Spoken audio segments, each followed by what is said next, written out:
Lionel Messi বাংলাদেশে এসে খেলে গেছে। বাংলাদেশে যে লিওনেল মেসি খেলে গেছে এখন থেকে আরো প্রায় এক যুগেরও বেশি সময় আগে, সেই লিওনেল মেসি তার দলকে ইনফ্লুয়েন্সড করেছিল not to play there world cup warm up match in Israel. চিন্তা করতে পারেন ইসরায়েলের সাথে লিওনেল মেসির সম্পর্ক কত ভালো। আলোচনা শোনার পর গালি দিতে পারে, no problem, but I would request you at least এই আলোচনার জিস্টটা শোনার জন্য। আমি আসলে কি বিষয়ে ডিসকাশন করতে চাচ্ছি, কোন বিষয়ে ডিসকাশন করতে যাচ্ছি।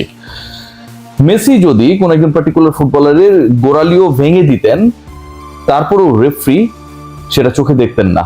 বাংলাদেশের বিভিন্ন মিডিয়া আউটলেটে এই খবরটা আমরা দেখেছি। রিউমার স্ক্যানার এবং দ্য ডিসেন্ট কনফার্ম করেছে যে আসলে এই নিউজটা ভুয়া।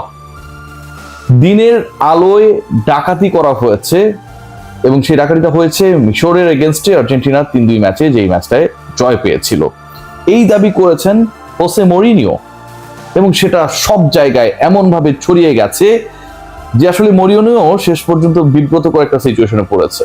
যখন ফ্যাক্ট চেক করতে গেল এই নিউজটা স্প্রেড করার ক্ষেত্রে লিডিং যেই গণমাধ্যমটা আসলে রোল প্লে করেছিল সেই সময়টা আল জাজিরা, তারা খুঁজে পেল যে এটার আসলে কোনো ভিত্তি নেই এবং তারা সেটার জন্য সেই নিউজটাকে সরিয়ে নিয়েছে, সেটা আল জাজিরা নিজেই জানিয়েছে।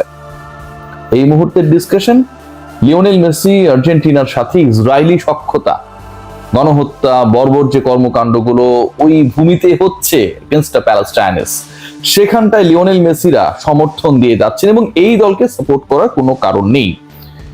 আপনি যে কোনো দলকে সাপোর্ট করবেন না, এটা পুরোপুরি আপনার আমার নিজের স্বাধীনতার জায়গা, ভালো লাগার জায়গাকে কেউ প্রভাবিত করতে পারে না। কিন্তু ওই সাপোর্টের জায়গাটাকে যদি কেউ কোনোভাবে পলিটিক্যালি মোটিভেটেড করার চেষ্টা করে, ইনফ্লুয়েন্সড করার চেষ্টা করে, সেখানটায় আমার কাছে মনে হয় যে ডিবেটটা শুরু হয়। Let's discuss. কয়েকটা পয়েন্ট আপনাদের সাথে আমি শেয়ার করব, যেই পয়েন্টগুলো খুব বেশি গুরুত্বপূর্ণ। আমি একটু 2014 থেকে শুরু করব। 2014 অগস্ট মাসের 10 তারিখে আপনারা যদি এক্স হ্যান্ডেলে যান, তাহলে মানে সাবেক টুইটারে যান, ইউনিসেফের যে টুইট অ্যাকাউন্টটা রয়েছে সেখান থেকে একটা জিনিস টুইট করা হয়েছিল এবং ওই পোস্টে লিওনেল মেসি যে কথাটা বলেছেন সেই কথাটাকে উদ্ধৃত করা হয়েছে। লেখা ছিল, children did not create this conflict. এই যে গ্যাঞ্জামটা লেগেছে ওই ভূমিতে, সেটা বাচ্চা কাচ্চারা বা ছোট মানুষেরা যারা রয়েছে সেখানটায় তারা ক্রিয়েট করে নাই, but they are paying the ultimate price. কিন্তু তাদেরকেই চরম মূল্য দিতে হচ্ছে ওখানটায় যেটা হচ্ছে। সেইট লিওনেল মেসি। মানে এই ধরনের গণহত্যা, যে ধরনের কর্মকাণ্ড, বর্বর কর্মকাণ্ড চলছিল সেই সময়, এখন থেকে 12 বছর আগে লিওনেল মেসি স্টেটমেন্ট দিয়েছিলেন থ্রু দ্য ইউনিসেফ যে এটাকে তিনি সাপোর্ট করেন না। এরপর একটু আপনাদের সাথে আমি আলোচনা করব বিবিসির একটা নিউজ নিয়ে।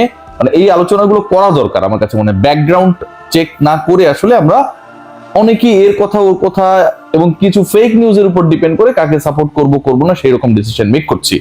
বিবিসি, ব্রিটিশ ব্রডকাস্টিং কর্পোরেশন, তারা যে নিউজটা করেছিল এবং এই নিউজটা হচ্ছে এখন থেকে 8 বছর আগের নিউজ, সেটা হচ্ছে জুনের 6 তারিখে, and that was a clear statement against the activities done by the Israelis against the Palestinians. খুবই কড়া একটা statement. Greatest show on the earth আমরা বলি ফুটবলকে, এবং সেই ফুটবলের সবচেয়ে জনপ্রিয়তম টিম যদি হয় আর্জেন্টিনা, সবচেয়ে জনপ্রিয়তম ফুটবলার যদি হন লিওনেল মেসি, তাহলে সেই আর্জেন্টিনা এবং Lionel Messi what actually they did 2018 সালের জুন মাসের 6 তারিখে। Argentina scraps Israel's World Cup friendly after campaign। কি হয়েছে? Argentina has cancelled a football